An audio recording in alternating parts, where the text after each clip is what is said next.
شباب مدرب من الطراز الرفيع. أفضل شيء من الروعة والجمالية لأداء الرهيب الرياني.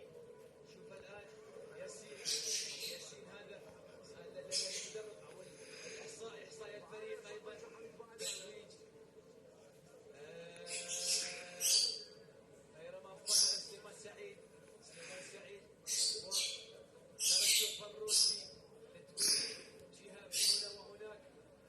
أيضا استلم الميدانية عبد الرحمن طارق، أحمد عبد الوهاب، أحمد وليد، أحمد جمال، هذول البدلاء الرهيب الريان الذين كانوا بالمرصاد في أي لحظة هبوط مستوى اللاعب الأساسي، كانوا بالمرصاد، وخصوصا أحمد جمال الذي دخل المدينة. شوف هنا الود الكبير أيضا حقيقة من أسرة ولاعبي كرة الطائرة الخليجية تحديدا في سعد الشيخ علي محمد بن راشد الخليفة. قريب جدا من اللاعبين.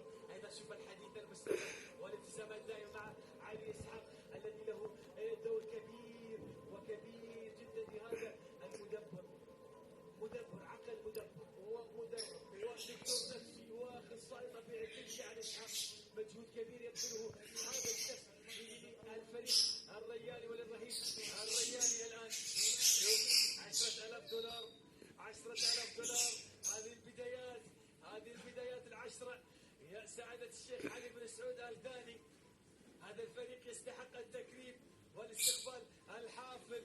سعادة الشيخ علي بن سعود، سعادة السيد علي بن غانم ربيع الكواري رئيس الاتحاد القطري لكرة الطائرة، أيضا سيكون له أو كان له دور كبير. هذا كان متواجد بغانم مع الفرق القطرية في هذه البطولة. هنا الشامبيون الأبطال يستحقون التكريم والاستقبال الحافل والتكريم من قبل الاتحاد ومن قبل النادي.